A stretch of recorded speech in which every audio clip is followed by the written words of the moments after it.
¿por qué hay creyentes que se comportan o se conducen igual o peor que muchos de los no creyentes? Esa es la pregunta que nos queremos hacer en esta tarde. ¿Han escuchado esa pregunta? Hay quienes dicen, yo conozco gente en el mundo que son mejores personas que muchas personas dentro de la iglesia. ¿Han escuchado eso también? ¿Han conocido gente dentro del mundo que son mejores personas que muchas de las que hay dentro de la iglesia? Yo por lo menos puedo decir que sí. Las iglesias están llenas de gente hipócrita. Al menos para el mundo, al menos en el mundo hay gente más auténtica. ¿Han escuchado eso también? Sí. Sí, todo es permisible siempre y cuando se haga con sinceridad.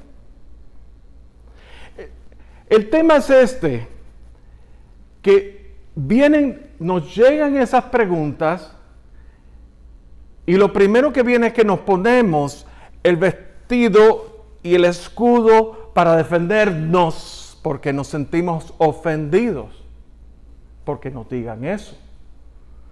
Yo no sé si cuántos de ustedes se han tropezado con familiares, amistades, vecinos, compañeros de trabajo, compañeros de estudios, que les han planteado exactamente lo mismo. O si no, han encendido la televisión o los medios masivos y han visto personas diciendo, expresando ese mismo tipo de expresión, de que en el mundo hay gente mejor que las que hay dentro de la iglesia. Y lamentablemente a eso hay que decir que lamentablemente mucha gente dentro del mundo son mejores ciudadanos que mucha gente dentro de la iglesia. Pero entonces, ¿cómo? ¿Dónde es que está la diferencia? Entonces, ¿qué es lo que realmente, para qué estamos aquí entonces? Pues para eso, de eso es que se trata el mensaje de hoy. El mensaje de hoy se titula ¿creyente o incrédulo? No veo la diferencia. Ese es el tema de hoy. ¿Creyente o incrédulo? No veo la diferencia. Pero para eso tenemos que hacer una diferencia o tenemos que discernir, tenemos que distinguir entre cuán verdadero es ese creyente, o si se trata de un creyente verdadero, o se trata de alguien que dice creer, pero dentro de sí no lo es. De eso también hemos visto. Y de eso también hemos visto dentro de las iglesias. Muchas personas que pasan adelante a hacer la oración de fe, sencillamente porque la persona de al lado le forzó a que pase adelante. Yo me recuerdo cuando era menos viejo o más joven, en mi país, en Puerto Rico, me recuerdo una situación específica de una hermana de la iglesia, justamente de España, dicho sea de paso, una hermana de la iglesia que recibió una visita de España de su hermana. Su hermana vino de visita. Y esta hermana de la iglesia era muy joven en el Señor, era muy madura en el Señor, pero estaba muy influenciada por los medios de que tenemos que salvar las almas. Y esta joven, la hermana de ella, se bajó del avión, llegó y no había pasado ni una hora y ya estaban básicamente, le cayó a martillazo con la Biblia de tienes que convertirte. Y llegó un momento, empezó a hacer un montón de ruidos y toda esa cosa y ya para, sí me convierto. El domingo siguiente, esta hermana de la iglesia vino a testificar, no, recibió al Señor. ¿Realmente recibió al Señor? ¿O realmente dijo que sí para callarle la boca a esta otra persona? ¿Realmente el creyente es verdadero o realmente es alguien que dice creer? ¿O realmente alguien que se crió dentro de la iglesia? ¿O es hijo o hija de un pastor? ¿O conoce el lenguaje de la iglesia pero realmente no es? Realmente no ha habido un cambio dentro de su corazón. Entonces, hay que ver ese punto. El creyente, el no creyente, o el incrédulo, o el que dice ser creyente, pero dentro de sí no lo es, tanto uno como el otro, ambos están separados de Dios. Ambos están muertos en vida, muertos espiritualmente, aunque su cuerpo está físicamente vivo, pero están muertos en vida. No tienen una relación real con el Dios verdadero. Hay una pared que los separa de Dios. El pecado reina sobre su vida. Su visión del mundo, su cosmovisión, su comportamiento, su manera de expresarse y conducirse, su sentido de la moralidad y de lo que es el bien y el mal está dictado por su condición de pecado y separado de Dios. Hay una falsa noción de lo que son las buenas obras. Me recuerdo las palabras de el gran teólogo puritano Agustín de Hipona, que hacía una distinción clara entre la persona no creyente, la persona que está bajo el pecado. Desde el momento de la caída, esa persona, el mundo está bajo el pecado. Todo lo que el hombre se propone y hace, aunque sea a través de las buenas obras, aunque sea a través de la religiosidad, todo eso cae bajo la sombrilla, bajo la cubierta de su condición pecadora. Dentro de su condición separado de Dios. Así que el no creyente, el incrédulo, el que vive en el mundo, tanto como aquel que dice ser cristiano, que va a la iglesia, pero que realmente dentro de sí no ha habido un nuevo nacimiento, están en la misma condición. Su sentido de espiritualidad es superficial y centrado en sí mismo. Hay una indiferencia muy grande en todo lo relacionado con Dios. Él o ella es su propio Dios. Son incapaces de reconocer su propio pecado.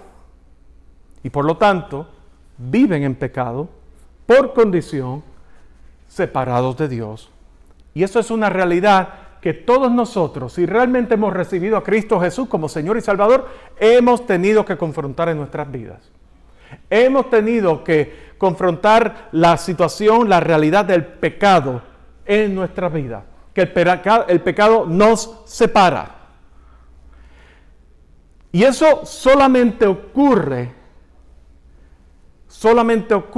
no por iniciativa. Ese reconocimiento de nuestra necesidad y este reconocimiento de nuestro pecado ocurre no por iniciativa mía, no puede ocurrir bajo ningún concepto por mi propia iniciativa, porque bajo la iniciativa mía mi iniciativa está toda subyugada a la condición de pecado.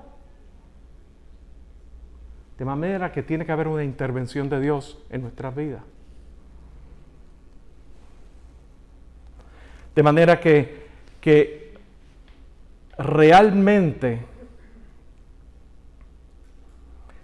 realmente, ¿por qué? ¿Cómo puede ser muchos profesantes cristianos, su comportamiento es igual o peor que el de muchos en el mundo? Y es que pudiera ser una de las cosas.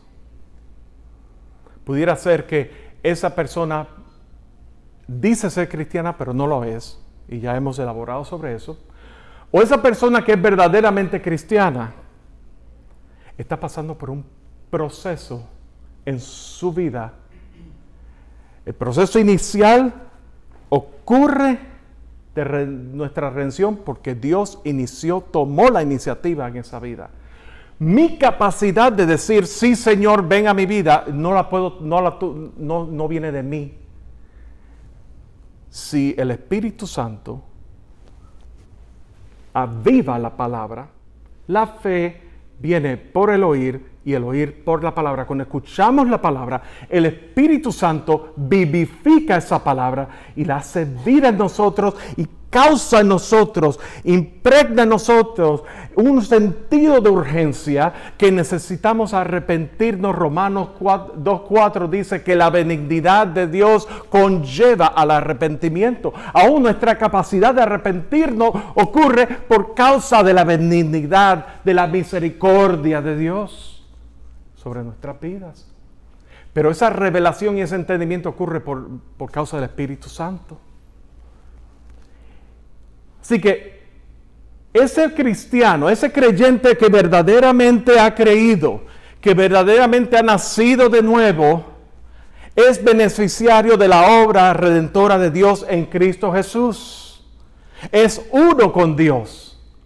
Ese creyente nacido de nuevo, la pared que le separaba de Dios antes ha sido derribada por causa de que en Cristo Jesús la justicia de Dios fue cumplida en la cruz.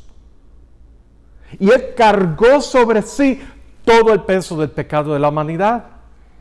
Y por lo tanto, por consiguiente, desde el momento en que yo puse mi fe, en el momento en que yo respondí, sí Señor, ven a mi vida, perdóname de todos mis pecados. Desde ese mismo momento, la justicia que Cristo cumplió en la cruz cobra efectividad sobre mi vida. Y por lo tanto, yo he sido hallado justo delante de Dios. Su pecado ha sido cubierto y pagado en la cruz. El Espíritu Santo ahora vive dentro de esa persona. Y el Espíritu Santo es quien me enseña, quien me recuerda, me trae a la memoria, me trae convicción. El Espíritu Santo nos hace capaces de reconocer dónde hemos quedado cortos de la marca. El Espíritu Santo muestra nuestra necesidad. El Espíritu Santo muestra nuestra insuficiencia. El Espíritu Santo entonces revela nuestro pecado. Nos empodera con sus dones. Nos hace participantes de la vida de Cristo. ¿Ven la diferencia? ¿Vemos la diferencia entre aquel en el mundo que es buena gente, que es un pedazo de pan, que si yo lo cojo, ay, me dan ganas de comérmelo? Aquel que es profesante cristiano, pero realmente no lo es. Pero aún así queda la pregunta: ¿por qué hay creyentes? Y ahora, creyentes verdaderos. Ahora no es cuestión ya estamos, ¿cómo se dice? Separando entre creyente, aquel que dice ser creyente pero que no lo es. Ahora vamos a hablar de creyente verdadero. ¿Por qué hay creyentes? Aún así, ¿por qué hay creyentes verdaderos que se comportan o se conducen igual o peor que muchos no creyentes? Y eso es lo que vamos a tratar en esta tarde. Porque hasta el momento lo que yo les he descrito en esta tarde tiene que ver con la obra de Dios. Únicamente la obra de Dios. Donde Él por su gracia se reveló a nosotros. Y Él por su gracia, todos aquí, los que estamos aquí presentes, nacidos de nuevo. Y los que nos están viendo, nacidos de nuevo. Si has nacido de nuevo verdaderamente, puedes dar testimonio y fe de cómo tú eras antes y que ahora la obra que Dios está llevando a cabo en tu vida. Y todo esto es esa obra que Dios está llevando a cabo en tu vida y en la vida mía y en la vida de todos aquí nosotros. Es posible desde el punto de partida de la redención. Porque si la obra justificadora de Dios, no puede haber el proceso de santificación. Ahí donde está el detalle. La justificación es obra de Dios, únicamente. Redención, únicamente. La santificación es la obra que Dios está llevando a cabo y es un presente que comenzó ese día en que recibimos a Cristo Jesús como Señor y Salvador. Y vemos a través de todas las Escrituras a Dios yendo en pos de su pueblo.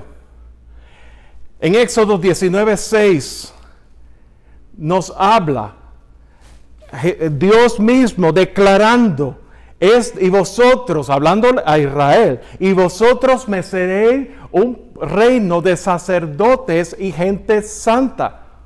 Estas son las palabras que dirás a los hijos de Israel. O sea, Dios llamó, Dios yendo en pos de su pueblo. Esa redención, esa obra de Dios de llamar a su pueblo y acercarnos a Él.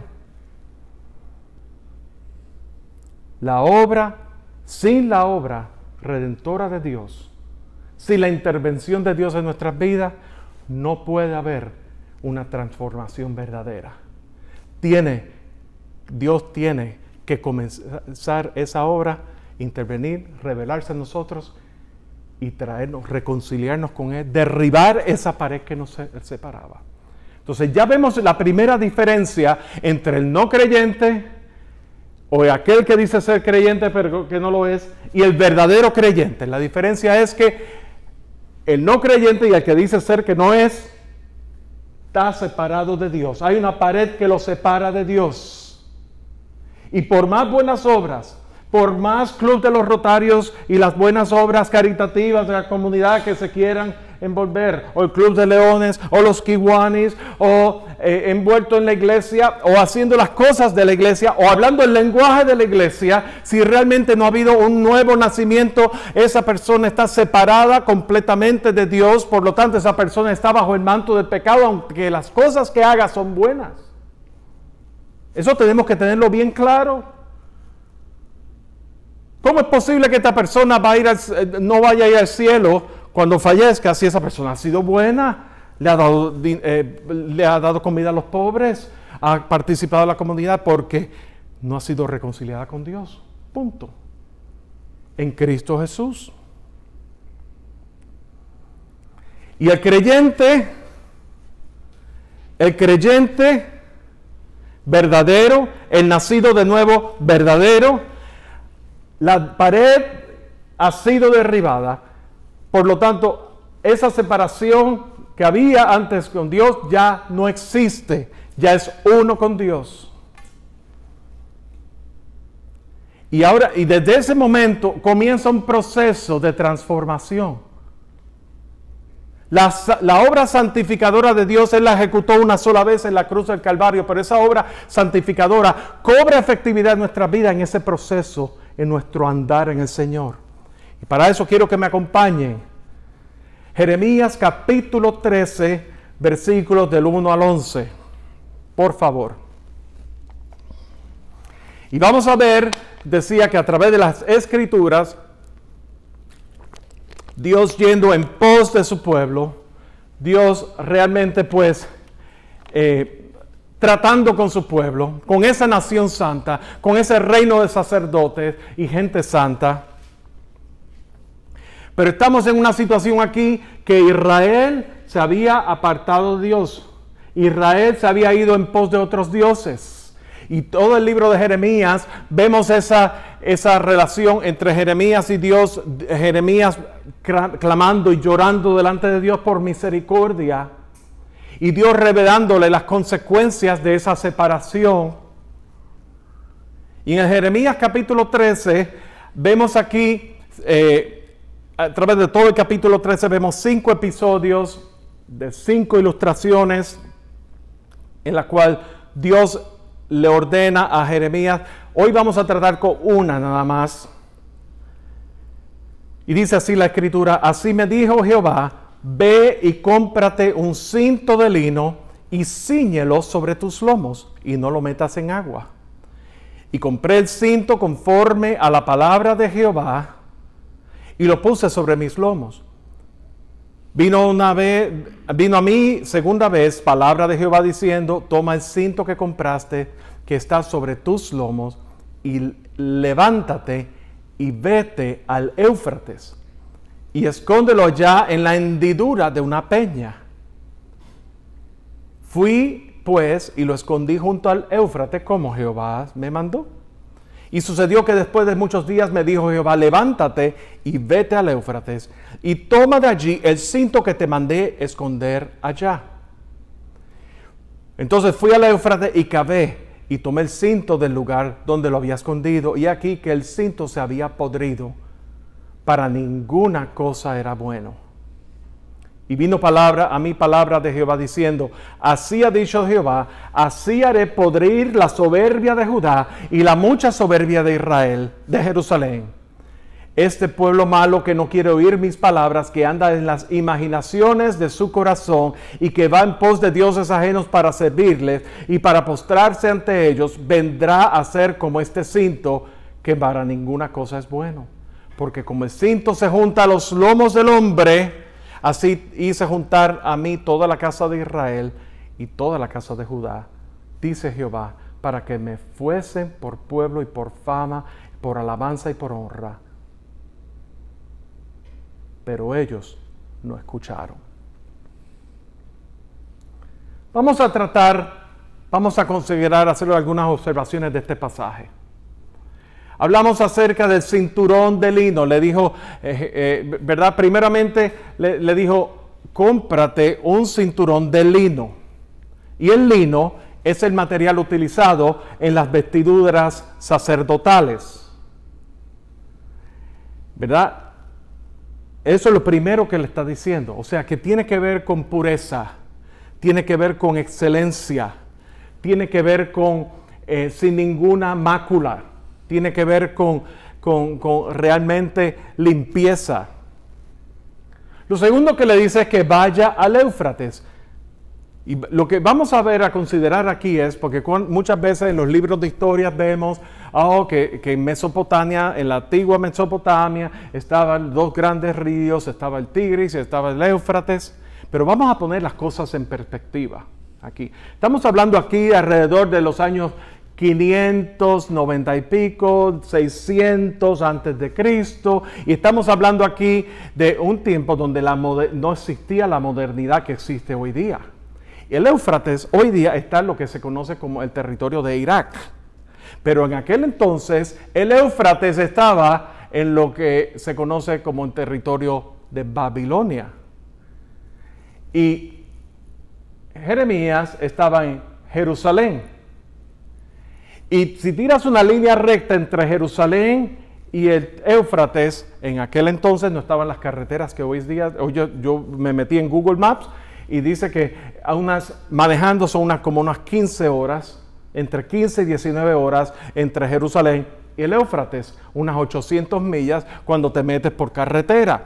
Pero en aquel entonces era más línea recta, unas 300 millas más o menos.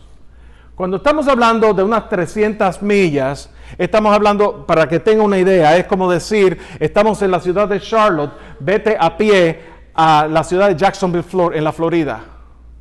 ¿Ve? Y aquí hubo hermanos que recientemente fueron a Jacksonville, a la Florida, a buscar un carro en el puerto, ¿verdad? Y saben la cantidad de horas que se toma manejando. Imagínate eso a pie. Pero en realidad muchos estudiosos piensan que esto no ocurrió literalmente como tal, de que él fue al Éufrates caminando todas esas horas, porque eso hubiera tardado varios meses. A Esdras le tomó llegarse hasta Babilonia unos 4 meses, una cosa así. De manera que podemos inferir de que, ya sea de que Dios le habló a Jeremías a manera de visión o a manera de un tipo de parábola. Y eso es una inferencia, eso no estoy estableciendo eso, estoy solamente conclusiones basado en esto.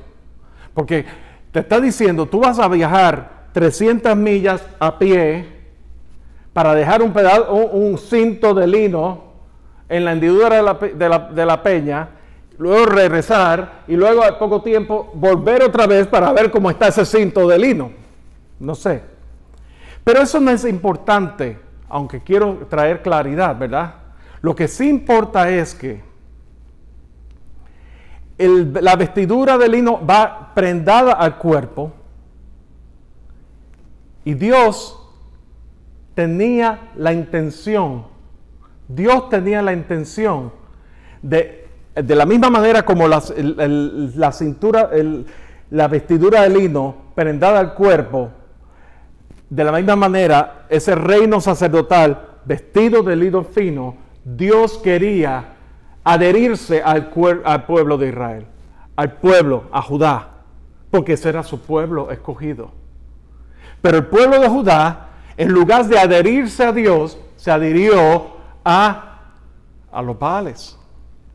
Pero ahí lo llevamos un poco más. Dice que lo lleven a Babilonia, como un presagio de lo que iba a ocurrir de la cautividad. Babilonia era un imperio, Babilonia era una metrópolis, donde el conocimiento filosófico y las grandes tecnologías de las matemáticas y todas esas cosas, había mucho adelanto y había mucha idolatría.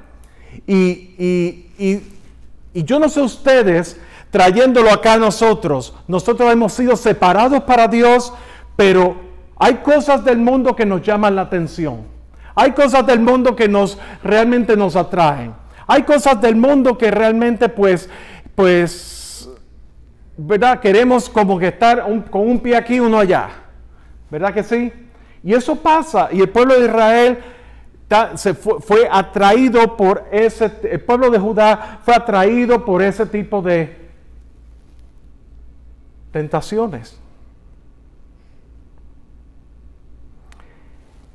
Y por eso el Éufrates, cerca de Babilonia, que significa confusión, el pueblo fue confundido, se fue en pos de otros dioses, cuando la intención de Dios era, versículo 11, hice juntar para mí toda la casa de Israel y toda la casa de Judá, para que me fuesen por pueblo y por fama, por alabanza y por honra. Esa era la intención. Y cuando tú piensas en la intención de Dios en tu vida, en la obra que Él ejecutó, en tu redención, hemos sido creados para alabanza de la gloria de su gracia, Efesios capítulo 1, ¿verdad? Y en Cristo Jesús hemos sido aceptos en el amado, y en Cristo Jesús todo es en Cristo, todo es de Él, por Él y es para Él. Y por lo tanto, nosotros, de la misma manera que Israel fue escogido como un reino sacerdotal y gente santa, nosotros en Cristo Jesús hemos sido escogidos en Él para su gloria. Dios te está trayendo a ti por su causa, no por tu causa, por su causa, por causa de que Dios está centrado en su gloria. Pero hay una realidad. Todas estas cosas, ese pueblo era escogido por Dios, era el pueblo de Dios, era un pueblo que estaba siendo separado por Dios. Sin embargo, fue seducido por las cosas del mundo, al igual que nosotros, y eso es resultado del pecado. ¿Por qué el incrédulo se porta, o el cristiano se porta igual o peor que muchos incrédulos?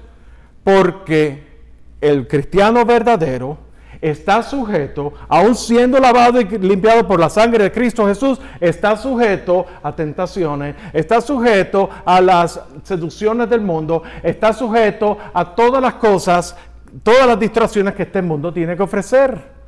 Primera de Timoteo, búsquelo conmigo por favor. Primera de Timoteo capítulo 4, versículos del 1 al 5.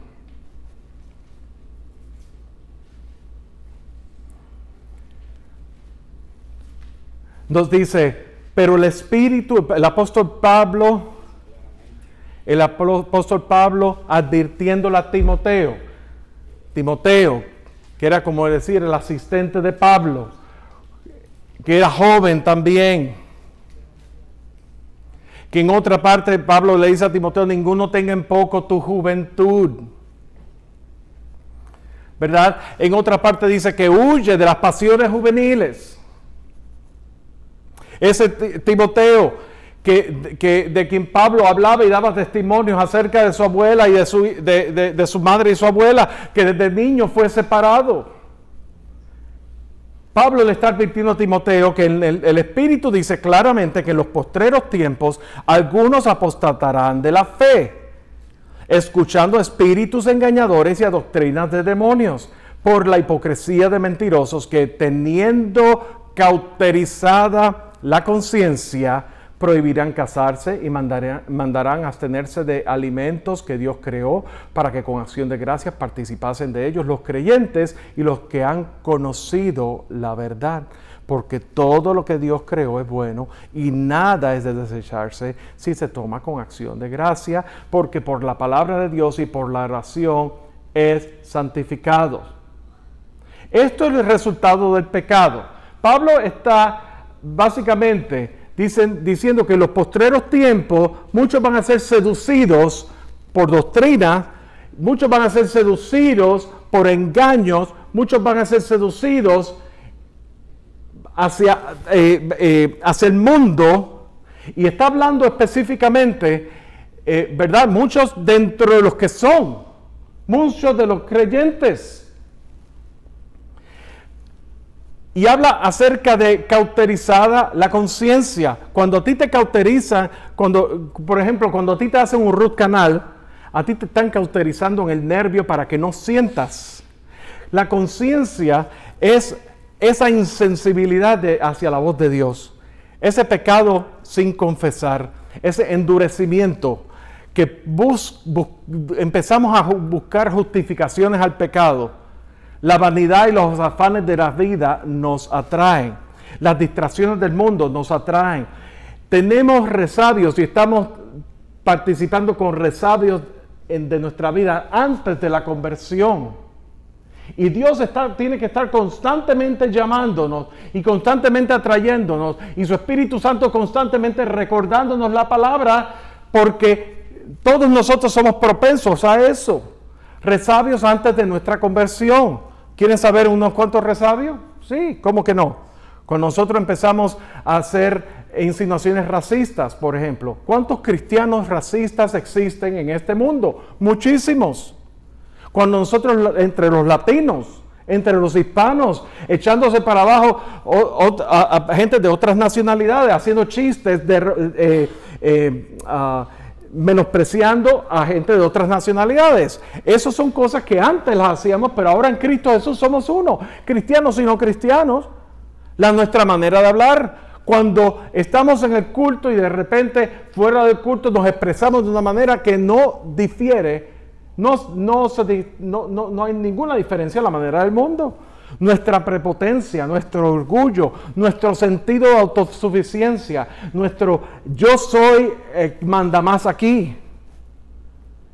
Y el peligro es también para el cristiano que conoce las Escrituras aún más, porque el cristiano que conoce las Escrituras utiliza la Escritura para justificarse. Está en el borde de la caída. Cuando digo la caída, de caer en el pecado, no caer de la gracia ni de la salvación, no estoy hablando de eso. En el borde de caer en el pecado, pero utiliza la Escritura al servicio de uno para justificar su pecado. Dios me mostró, Dios me reveló, y entonces menosprecia cuando alguien viene con la Escritura a decir: mira, mi hermano, mi hermana, tienes que corregir esto. Nos menosprecia porque entonces viene a rebatirlo con Escritura, muchas veces fuera de contexto. Ocurre el ensoberbecimiento. Y la antesala a la caída es el orgullo, dice la palabra. Eso mismo ocurrió en las Escrituras. En Apocalipsis capítulo 2, ¿verdad? Vemos cómo el ángel habla a la iglesia en Éfeso. Y diciendo: yo conozco tus obras, tu arduo trabajo y paciencia, que ya no puedes soportar a los malos, y has probado a los que dicen ser apóstoles y no lo son, y los has hallado mentirosos, y has sufrido y has tenido paciencia, y has trabajado arduamente por amor de mi nombre, y no has desmayado. En otras palabras, la iglesia en Éfeso era una iglesia que era madura en la palabra, que conocía su teología, su ortodoxia en Cristo Jesús, conocía al Señor. Sin embargo, en el versículo 4 dice: pero tengo contra ti que has dejado tu primer amor. Y quiero decirle una cosa, que en nuestro andar en el Señor, podemos hacer. Estamos en ese proceso santificador, estamos en ese proceso donde Dios quiere formar su imagen, conformarnos a su imagen. Sin embargo, en ese proceso hay lucha. El pueblo de Israel en Jeremías vimos la lucha. Se dio ante las tentaciones y tuvo que sufrir consecuencias. Pero vamos a ver el objetivo final. Eso no termina ahí. No, ese pueblo no fue eliminado totalmente. Ese pueblo tuvo que pasar por dificultad. Y nosotros, cuando estamos en desobediencia, cuando nosotros estamos en esa lucha y nosotros cedemos a la tentación, nosotros también tenemos que pasar por ese proceso de vivir las consecuencias de nuestro pecado, porque de eso no estamos exentos. Tengo contra ti que has dejado tu primer amor. La pregunta que te quiero hacer en esta tarde es, ese fervor que tú tenías cuando tú recibiste a Cristo Jesús como Señor y Salvador, ¿dónde está? Ese amor ¿verdad? que tú expresabas y ese gozo que venía y que destilaba de tu rostro por causa de la obra de Cristo Jesús, ahora, ¿qué ha pasado? Esa carga por las almas que antes tú no podías, tú salías a la calle y no podías, tú no podías estar tranquilo o tranquila si no le hablabas a alguien del Señor. ¿Dónde está esa carga? De eso es que se trata. Tiene que ver con una condición de nuestro afecto hacia Dios. Dios va en pos de nosotros. Él fue en pos de nosotros para redención y está yendo en pos de nosotros constantemente para mantenernos en Él, para formarnos en Él. Y ese proceso, les tengo noticias, que va a terminar el día que nosotros partamos de este mundo o Él nos recoja. Bendito el Señor. Bendito el Señor. Dios, ¿por qué vemos el comportamiento de un incrédulo o un creyente, o de un incrédulo, o el comportamiento de muchos creyentes igual o peor que el de muchos incrédulos, o muchos que dicen ser creyentes o no? Porque tenemos que distinguir exactamente dónde estamos tú y yo en nuestro caminar en el Señor. ¿Cuál es la lucha? ¿Qué es aquello que te está moviendo por dentro, que te está inquietando por dentro, que Dios quiere tratar en tu vida? Dios está yendo en pos de ti porque Él te ama y Él desea formarte a su imagen y Él desea ser glorificado a través de tu vida. Y Dios te va a llevar. De la misma manera que ocurrió con la mujer de Oseas, en el libro de Oseas, no lo tienen que buscar, donde la mujer de Oseas era una prostituta y hubo un proceso, y en una dice que la llevaré al desierto, Oseas 2:14, la llevaré al desierto y allí hablaré a su corazón. En esa situación donde Dios te está hablando, donde Dios quiere ir en pos de ti, Dios desea hablar a tu corazón. Y va a tomar, al pueblo de Israel le tomó todos esos años de cautiverio babilónico y después bajo los asirios, para que Dios hablara al corazón.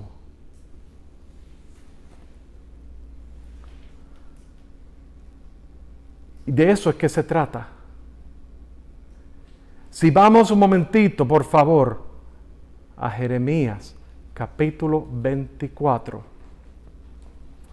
Jeremías, capítulo 24.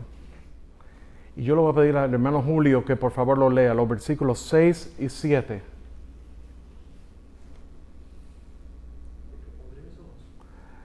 Jeremías 24, capítulo 6, versículos 6 y 7. Porque pondré mis ojos sobre ellos para bien, y los volveré a esta tierra, y los edificaré, y no los destruiré, y los plantaré, y no los arrancaré, y les daré corazón para que me conozcan que soy Jehová, y me serán por pueblo, y yo les seré a ellos por Dios, porque se volverán a mí de todo su corazón. De manera que ese propósito de Dios, ese trato con Dios, de Dios con su pueblo, ese trato que Dios tenía que tener con el pueblo de Israel, con esa nación escogida por Dios, esa nación llamada nación, un reino sacerdotal y gente santa, escogido por Dios, pero que estaba siendo tratado por causa de la rebeldía del pueblo. Ese trato no era para destrucción ni para ser desechados. No era para condenación, sino para restaurar esa conciencia cauterizada a fin de ser reconciliados y atraídos una vez más a Dios. Cuando digo reconciliar, tiene que ver restaurada esa comunión con Dios. Y habla en ese capítulo 24 acerca de higos, de una visión acerca de higos buenos e higos malos. Higos buenos, que pudiéramos interpretarlo como aquellos verdaderos, nacidos de nuevo, e higos malos, aquellos que dicen que son, pero no son. ¿Me doy a entender? Ese proceso de santificación, nuestra vida en el Señor comenzó en el mismo momento en que fuimos redimidos por la sangre de Cristo Jesús, nacidos de nuevo, le recibimos con nuestra salvación. Esa salvación que dicen hebreos que tenemos que guardar y tenemos que atesorar por causa de la obra que Él hizo. Ahí comienza, eso es obra de Dios. Y de ahí ese proceso santificador, donde Dios quiere formar su carácter en nuestras vidas. Por su obra hemos sido reconciliados por Dios, salvación. Y por causa de esa obra, por causa de su obra, estamos siendo santificados para Él. Donde el Espíritu Santo nos anhela celosamente, Santiago 4:5, donde el Espíritu Santo nos guía y nos recuerda toda la verdad. Juan capítulo 14:26. La pregunta que te quiero hacer en esta tarde es, y terminando, ¿cuán preeminente es Dios en tu vida? ¿Cuán real es la vida de Cristo manifiesto a través de ti, que el mundo puede ver la diferencia y el mundo puede decir, tú eres un creyente verdadero?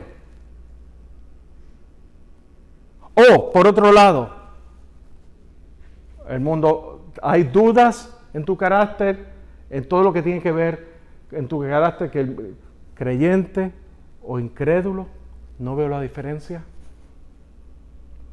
Y muchas veces no vemos la diferencia porque puede ser primeramente que realmente el incrédulo es incrédulo, el creyente puede ser que diga que es creyente pero no lo es en realidad, o puede ser que ese creyente está pasando por un momento de lucha interior y Dios está tratando en su vida, y en ese trato de Dios en su vida es feo, la cosa se pone fea, pero Dios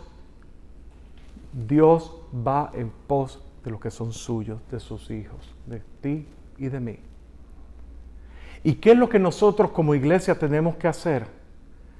La palabra dice, me parece que en 2 de Pedro, que sea pues firme vuestra vocación y vuestra elección, porque haciendo estas cosas no caeréis jamás. Esa vocación y esa elección de seguir a Cristo, de que Cristo es el centro de mi vida, tenemos que hacerla firme, reafirmarlo en nuestras vidas. Número 1. Número 2, orando en todo tiempo, orando en el Espíritu, en contacto con Dios, sabiendo que en esa oración, en el Espíritu, Dios escucha nuestro clamor y Dios clama y Dios habla a nuestros corazones, siendo dóciles. Tercero, ¿con qué limpiará el joven su camino? Con guardar la palabra. Tu palabra guardaré para no pecar contra ti. Y cuando nosotros veamos situaciones donde nos encontremos con hermanos o hermanas en Cristo, que sabemos que ha habido testimonio en cierto momento, pero que sabemos que hay lucha en esa vida, así como nosotros pasamos por lucha, ora por él, ora por ella. No los deseches. Ora por ellos, para que Dios se revele, para que Dios sensibilice ese corazón.